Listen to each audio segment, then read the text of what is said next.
वापी महानगर पालिका की सामान्य सभा में हंगामा, विपक्ष ने एजेंडा वितरण पर जताई नाराजगी, कई प्रस्तावों को मिली मंजूरी। वापी महानगर पालिका की सामान्य सभा शुक्रवार को पद्मभूषण रज्जू श्रॉफ ऑडिटोरियम में मेयर दीक्षाबेन पटेल की अध्यक्षता में आयोजित हुई।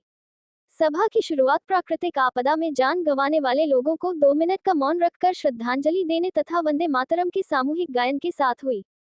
बैठक की शुरुआत में ही विपक्ष के नेता पीर मोहम्मद मकरानी ने सामान्य सभा का एजेंडा समय पर उपलब्ध नहीं कराने का मुद्दा उठाते हुए कड़ा विरोध दर्ज कराया।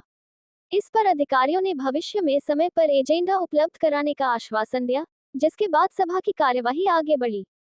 इसी दौरान एक कांग्रेस कार्यकर्ता अपने शरीर पर पोस्टर लगाकर सभा कक्ष में पहुंच गया, जिससे कुछ समय के लिए माहौल गर्मा गया।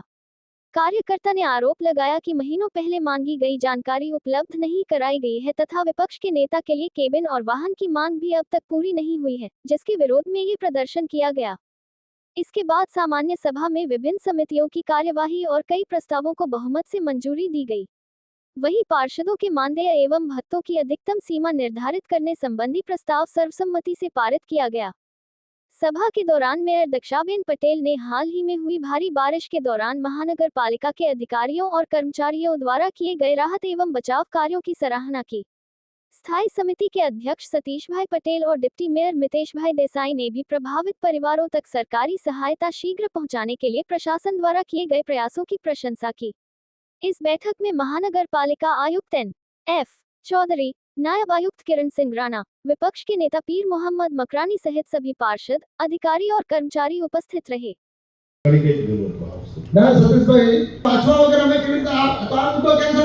नहीं એવું નથી આપણો તમે આમે સમિતિ બીજું કઈ છે જ નહીં આમ કઈ વખત સમિતિ કઈ કોઈ આપણે જોયું છે સમિતિ રચના કોઈ બીજું તો સામાન્ય સભામાં કઈ લીધું જ નથી ના અમને અડધો કલાક માટે અમને વાંચવા આપો તો જ આ બહારી મળશે નહીં આપણે પછી બહુમતીથી બધું કરી તમને મળશે તમને મળી જ જશે આમાં કઈ હશે તો તમે ના કરી દેશો અમને બધી મળી જશે 100% પણ આ મોટો નહીં લેવાય ને ભાઈ હવે નહીં થાય ભૂલ કરતું ભાઈ હવે પછી હવે આપની વખત હમણાં અહીંથી તમને સામાન્ય સભામાં જ કહી દઈએ છે જેવી સામાન્ય સભા પતે અમારી બધાને સહયોગ થઈ જાય ઓટોમેટિક તમને પીડીએફ તમને 10 દિવસ પહેલા મળી જશે બધાને ઓકે તમે ભલે તમારી જે બહુમતીની સામે પ્રસાર કરો નહીં અમે નથી તમને પૂછ્યું તો ખરા અમે બહુમતી પસાર કર્યો તમને પૂછતે બી નહીં ભાઈ હા એમ હવે નહીં કરીએ ચાલો રીતે જોઈ લે પણ આજની બહાર નીકળી કે આપણે સ્થાયી સમિતિમાં 23 તારીખે 23 સાથે લીધેલી તે તો લાવો આ બધી તમને અમારી પાસે છે તમને અત્યારે બહારી આપો તમને તમારે ત્યાં મળી જશે તમને પહેલા બહારીમાં આપી દે પછી તમે આપશો પછી પાછળથી એ તમને મળી જશે બે વસ્તુની આ વખતની બધી જે પાસ હોય બી સામે પણ વાંચીને આપશો કામ નંબર 3 વાપી માં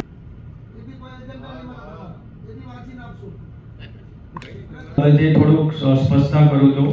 આપણે નિયમ હકીકતમાં એમ છે કે જે ગઈ સામાન્ય સભા હતી તો એ સામાન્ય સભાની દરેક સભ્યોને એ પરંપરા છે ને એ કાયદો પણ છે કે મિનિસ્ટ બધે જેટલા પણ ચૂંટાયેલા સભ્યો છે મિનિસ્ટ એમને મળવી જોઈએ એમાં એ લોકો જોએ એમને યોગ્ય લાગે તો એ મિનિસ્ટને બહાલી આપે એમ તો મિનિસ્ટ કોઈ સભ્યને મળી જ નથી એ હિસાબે અમારો વિરોધ હતો બીજું કે વાપી નગરપાલિકામાં જે આપદાઓ આવી હમણાં ને નગરપાલિકાના અંદર જે એક ખાતું બીજા ખાતાના પર રોડતું હતું એના માટે અમે રજૂઆત કરી કોઈ એમની લાગણી કોઈ દુભાયેલી હશે કોઈને કોઈ લાગણી એની દુભાયેલી હશે એ હિસાબે એ પોતાની રીતે એમને વિરોધ કર્યો એટલે કે કોંગ્રેસમાં કોઈ નથી એનો મતલબ નહીં હમણાં લગી તો મને ખ્યાલ નથી અમારા તરફથી વિરોધ પક્ષ તરફથી તો કોઈ નથી પણ કોઈની લાગણી દુભાઈ હશે તો કોઈએ આ પગલું ભર્યું હશે સામાન્ય સભા આજે બીજી વાપી મહાનગરપાલિકાની આજે રજૂ ઓડિટોરિયમનું ઉજાણી અને એજન્ડા પ્રમાણે અમારા જે એજન્ડા હતા એ પ્રમાણે સામાન્ય સભાનું આયોજન કરવામાં આવેલું હતું તેમાં મેઇન એજન્ડામાં જે રીતે સામાન્ય સભા ચલાવવાની હોય રૂચારૂ રીતે એના નિયમો હોય એ નિયમો અત્યારે સરકાર તરફથી જે નિયમો આપેલા છે એ જોઈને ચકાસીને આપણે પાછા સામાન્ય સભામાં મૂકીને પાછા સરકારમાં ગેઝેટ બનાવવા મોકલવા પડે એ હમણાં પાસ કરવામાં આવે સાથે સાથે અહીંયા જે નિયમો જે સરકાર તરફથી આપણને દરેક કોર્પોરેટરને જે પગારનું ભથ્થું આપવામાં આવે જે પગાર સરકારી નિયમો પ્રમાણે આપવાનું છે એ પ્રમાણે અમે અહીંયા પહેલાં સ્થાયી સમિતિમાં પાસ કર્યું એટલે સ્ટેન્ડિંગ કમિટીમાં અને પછી સામાન્ય સભામાં પાસ કરીને સરકારમાં જશે જ્યારે ગેજેટ બનીને આવશે ત્યારે એ પાછું એને એ વખતે બહાલી આપવામાં આવશે સાથે સાથે કઈ રીતનું આખું આયોજન સાથે જે રીતે સામાન્ય સભામાં જે એજન્ડા પ્રમાણે આજે પર્ટિક્યુલર જે એજન્ડા હતા એ પ્રમાણે સામાન્ય સભા ચાલી સાથે જે અમારા સભ્યોના સજેશન હતા કયા કયા એરિયામાં કામ કરવાના છે એ પ્રમાણેના કામનું આયોજન પહેલાંથી જ અમે મહાનગરપાલિકા તરફથી કરવામાં આવ્યું હતું. અને જે રીતે અત્યારે દરેક જગ્યાએ જે તકલીફ પડી કોઈને ક્યાંક કોઈ જગ્યાએ પાણી ભરાણા એ પહેલાં જ્યારે મહાનગરપાલિકા એ પહેલાં જ પ્રયોગથી થઈને દરેક જગ્યાએ પોતાનો સર્વે કરીને જ્યાં